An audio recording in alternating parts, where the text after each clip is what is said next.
I spent a lot of time over the weekend talking about what America wants and what Israel wants from their present war in Iran. And I expected that after I spoke on the subject, on Sunday US time, Sunday morning, administration people would go on the Sunday morning public affairs circuit and explain why the US has gone to war alongside Israel in Iran and what their strategy is. How are they going to get from here to there?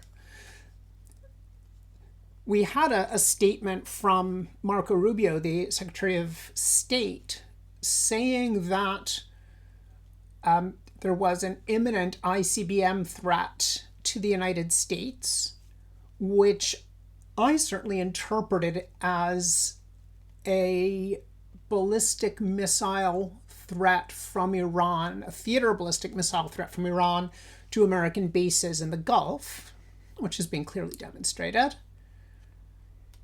And we had, from the Americans and the Israelis, the strong suggestion that Iran still retained a sufficient nuclear capability that they would have a deployable nuclear weapon within a matter of days or weeks.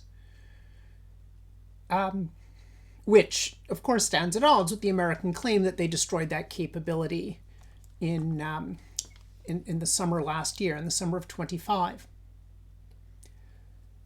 We did not get a US administration figure explaining America's war aims clearly.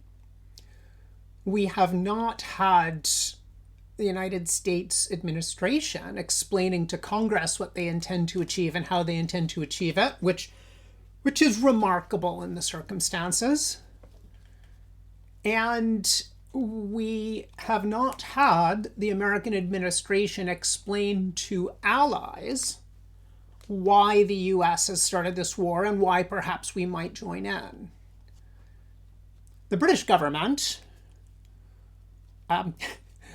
did not really have a case to make to the British people about why we might or might not support the United States in this war, which of course the British government has, because the United States has transited a lot of air power through the United Kingdom.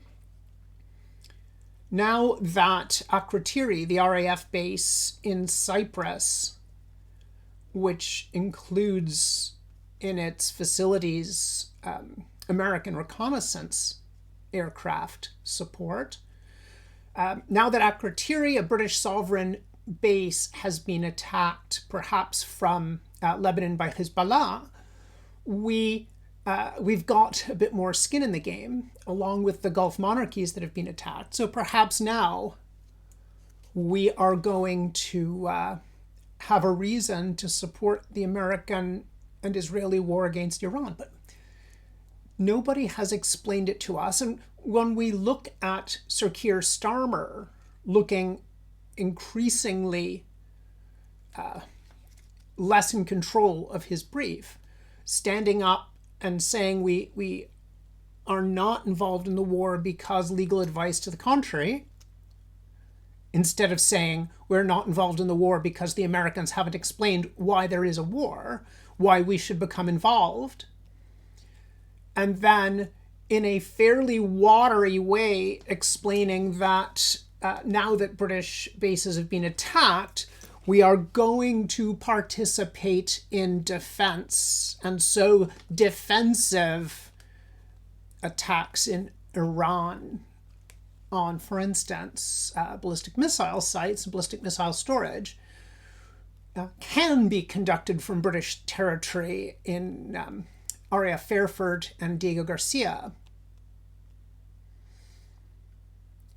What's most important in all of this is, as 8 American casualties have gone home or gone to hospital in the case of the 5 who, thank goodness, survived, as casualties rack up in the Gulf, in Israel, and in Iran,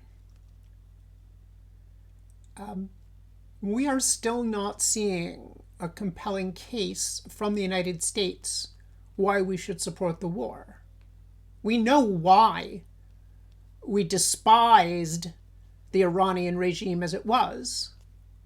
We know that we continue to despise the Iranian regime as it is emerging.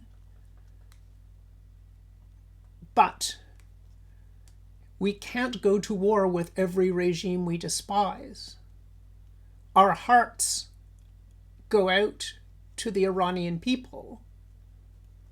But it is compounding cruelty for the American president to tell the Iranian people that it is their job to overthrow their oppressors at a time and a place of Donald Trump's and Benjamin Netanyahu's choosing.